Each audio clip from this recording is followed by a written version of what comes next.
Биыл жылдың соңына дейін өңірде 116 тұрғын үй салынып бітеді. Мемлекеттік бюджет, ұлттық компания, жеке салушылардың арқасында келесі жылы тағы да 152 үй пайдалануға беріледі.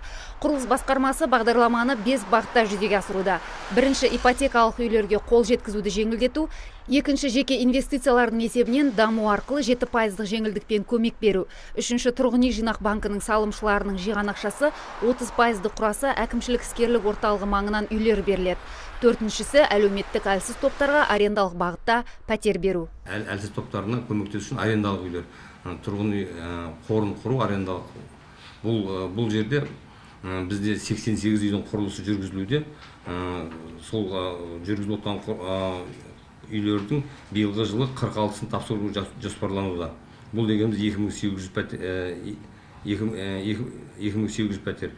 Қалған 36 үйдің құрылысы 2018 жылға өтпелі.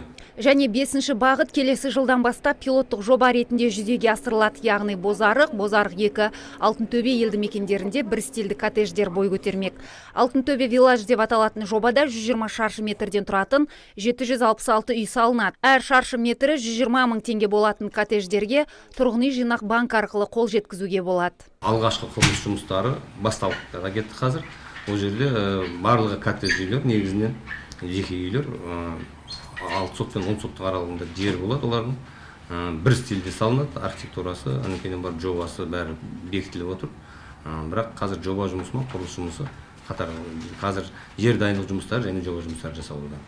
Өңірдің бас құрылысшысы тұрғын үйлерден өзге әлеуметтік нысандарға да тоқталды. Өткен жылдан бері 16 мектеп, денсаулық сақтау саласында 5 нысан пайдалануға берілген. Одан өзге 29 нысан құрылысы жыл соңына дейін аяқталады. Ардақ Берден, Антон Семенов, Абзал Тұрабек, ТВК.